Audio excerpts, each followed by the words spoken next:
It's kind of a funny one, actually.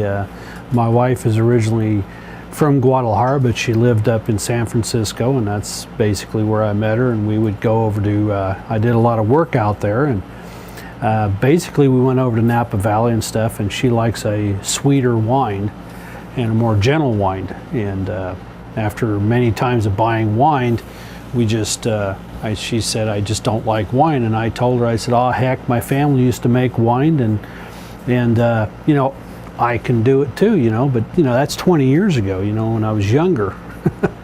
But so I made some wines, and lovely of her to not criticize them too much. And as it came along, we started inviting friends and neighbors over and different stuff, and they talked us into doing this, into producing wine. So so then we started out with putting grapes out in a field, and the first 200 of them that we bought, we put in, and the Lord wasn't too nice. He snowed on them. I put about 6 inches of snow on it, but it ended up being very good, because it ended up making the roots grow deeper, and they become actually the premier wine that we got is from them first 200 vines, is the Saval, and it makes our golden field, which now we mix a little different wines with it, and made a very nice smooth wine. It's still one of our top sellers.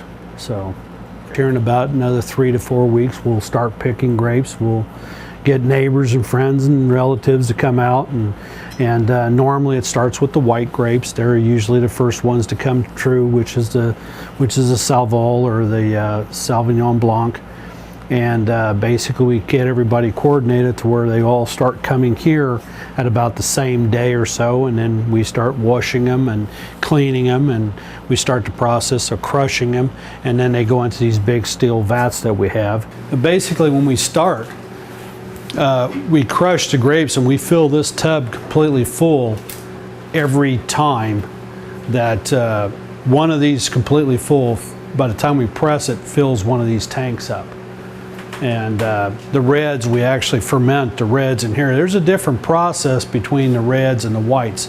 The whites you basically crush in here, and we can take them right out of here, go to the press. The press, we squeeze them, and we take them into the tank. Now on the reds, we actually crush them, put them in here, we'll ferment them, and we keep this thing rotating to get when they're fermenting, to get into the skins, to get the color out of the skin. Because actually it would be just pure white wine if you didn't do that. And we have to add some acids and different stuff to it to get that color to come out.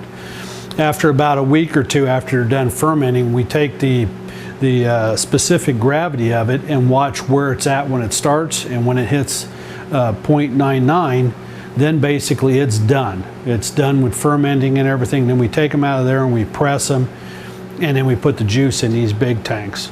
And these tanks here, they came from Italy, and they have a floating lid in them.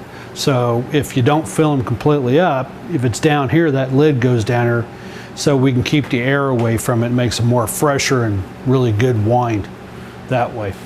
And then as far as our operation, we use stainless steel tanks and everything, and we hang our oak wood and everything inside the tank to get the oak tastes and stuff.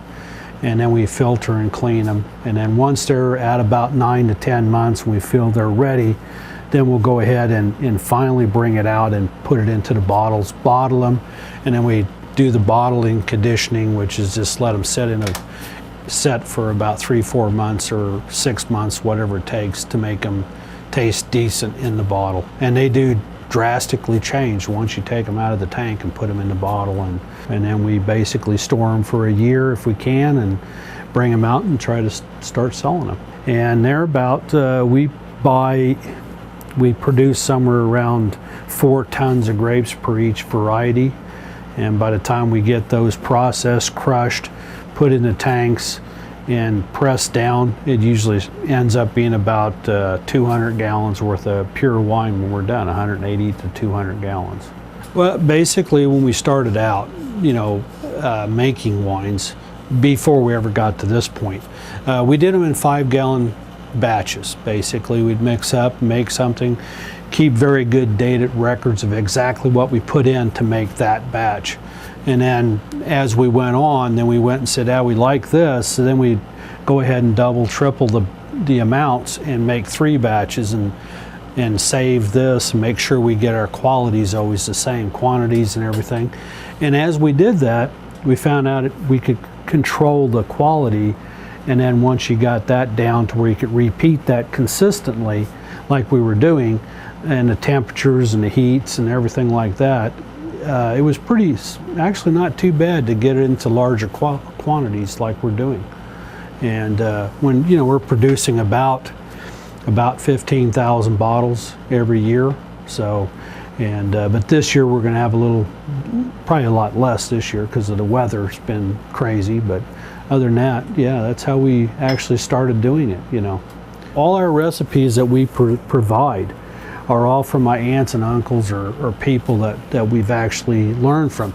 My grandparents are all on the wall there, and my grandfather on my mom's side, he really was the winemaker and the beer maker and the liquor maker. Now my father's side of the family, they make good beer, and it's excellent beer.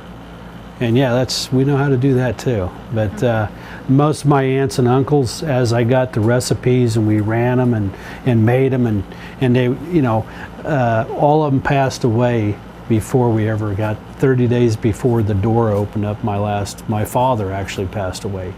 So none of them got to see the product in the bottle getting sold. So it was kind of different for us to see that happen, but it worked out. In general, if you try to, grapes don't really take as much water as people think. They normally only take about 10 to 12 gallons of water the total year if you manage to water right. The reason here in the Midwest the wines are a little more sweeter is because if you starve the grapes for the water, the berries are smaller, plus the growth period over the year is shorter. So the berry don't get to develop out as big, the grape. So it packs it more with the sweetness than it does the actual liquid.